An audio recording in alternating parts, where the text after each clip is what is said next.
Hello everybody, good morning and welcome to That's Football. Arsenal officially at last have signed Declan Rice and it's a nice price. Probably not for Arsenal, but it's a very good deal. Jurien Timber as well sort of missed that down the pub yesterday, but I think that Manchester City are the firm favourites to win the league and probably the treble again this season, but Arsenal's summer transfer window has been ultimately very impressive, and it's yet another stage of the Arteta prediction that I made years ago. I can see what he's doing. I thought last summer's transfer window was progressive. I think this one is even better. I mean, look, Havertz, whatever you say about Havertz, the pedigree is there, and it's about the manager getting the best out of him. Havertz is not a signing that you're meant to go, what a great signing. That's the man. I like these sort of signings. That's the manager going, I reckon there's a good player there and I back myself to bring the best out of him. So I think Havertz is that type of a signing.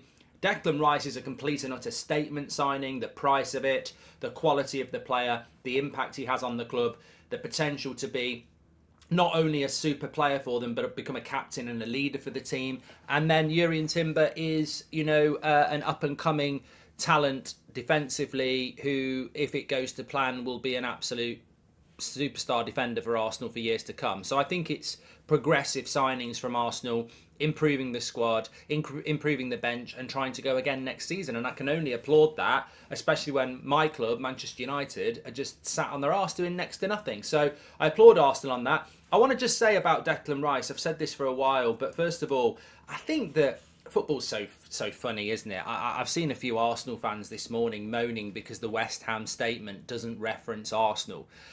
People want rivalry, then they don't want rivalry. People want grown-up conversation, and they want to talk about who's better, Saka or Rashford. It's like, what do we want to be as football fans? Do we want to progress? Do we want to lead the conversation? Do we want to be intelligent? Do we want to convey, thought-out arguments? At the end of the day, are West Ham and Arsenal not rivals? David Sullivan said they didn't want to sell Declan Rice, but when he said he wanted to go, they got a good price, they respected him, and they wish him all the best. They don't have to sit there and go, we wish him all the best at Arsenal. They don't have to do that. Privately, they may well do that. Privately, they might not do that. But ultimately, there is a rivalry there. Why should West Ham, kiss Arsenal's arse and say, we really wish him all the best, look after our player for us? It's a Premier League. It's competitive. You'll be playing them next season. Surely that's the beauty of rivalry. I mean, I wouldn't expect that. Also, I don't remember because it was a long time ago, but I very much doubt Arsenal did a piece on wishing Robin van Persie the best to Manchester United. And if they did, I don't think it would have gone down that well either. So West Ham have got to think about West Ham fans. They don't have to think about Arsenal fans. They don't have to thank Arsenal. They don't have to wish Arsenal all the best. They've got to think of West Ham fans. And ultimately, Arsenal fans don't need to be so insecure. You've secured a player that I think I would like, Chelsea fans would want, Liverpool fans would want. You have made a fantastic signing. Do you really need the gratification and praise of West Ham fans? You've taken their best player. He's going to be, I believe, a fantastic signing for you, and I'll explain why in a minute. You've won. Do you really need the people that you've beaten to start praising you as well? You don't need that. I think that's just petty. It's. I actually thought we'd move past all that as well. I thought that football was moving on, and we can appreciate players from different clubs and managers from different clubs whilst maintaining a rivalry. What do I think about Declan Rice? Well, I think it's exactly the right deal. Or whether West Ham, and I'm going to sound a bit of a hypocrite now but not in the sense of that, but West Ham saying they wanted to keep him and build a team around him, with all due respect, he's got to go. I think he's actually probably stayed at West Ham a little bit longer than he should have done. I think he's an incredible player who we don't really know what his full potential is. And at West Ham, I don't think we were ever going to realise that. At West Ham, you're not even a Tottenham, really. You might want to be a Tottenham, but you're not an Arsenal, you're not a Chelsea, you're not a Man United, you're not a Liverpool. You don't have that expectation every season that you're going to finish in the top four, and then when you play certain teams, you're not just going to beat them, you're going to beat them well. West Ham are a well-organised side. They had a fantastic couple of seasons under Moyes, whether it's cup competition or league position. But ultimately, I would say, on the scales, they're a more defensive side than an attacking side. And that obviously has an impact on the way that Declan Rice plays. We've never really seen what Declan Rice is as a more box-to-box midfielder, as a more progressive midfielder. And everything you hear from people who train with him and know him is that there's gears in his game that just weren't used at West Ham because he had to be more restrictive because of the way they played.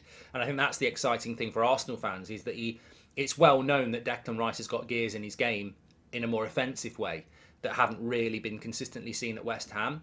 So if Arsenal unlock those gears, and there's no reason why not, I suspect that over the next year or two, you're going to see people going, I didn't realise Declan Rice was that good.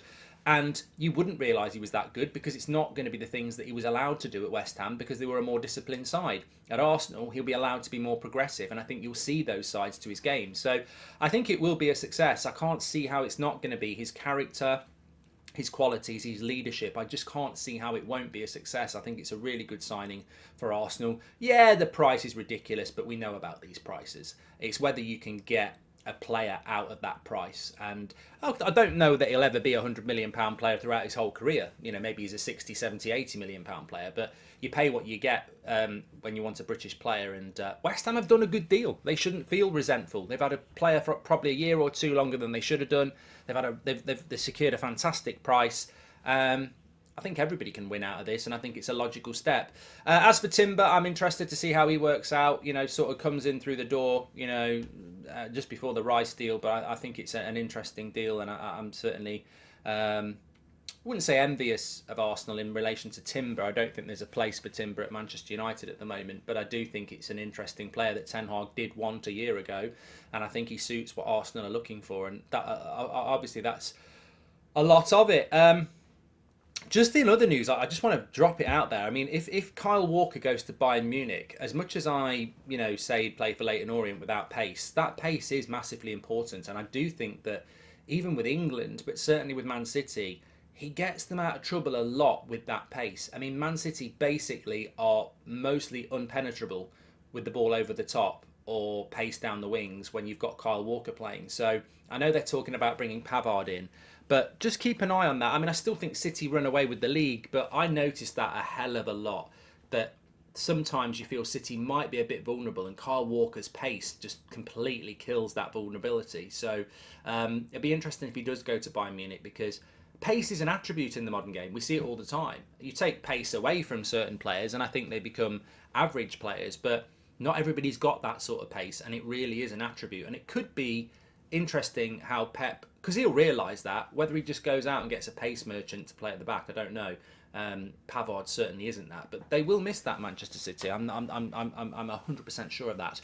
Anyway, get your comments in below. Make sure you smash a like on the video. What do you think about the signings of Jurien and Timber, and what do you think about Declan Rice? And also, I suppose, the little bit of fallout that's going on between West Ham and Arsenal fans about how it's been dealt with.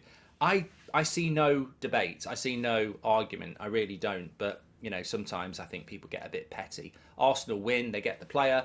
West Ham win, they get the price for Rice, and they've had, they've won a trophy. I don't think West Ham fans have to wish Arsenal all the best, and I don't think Arsenal fans have to expect that. You've got the player, you move on. Thanks everyone for watching. Take care. Make sure you smash a like and subscribe.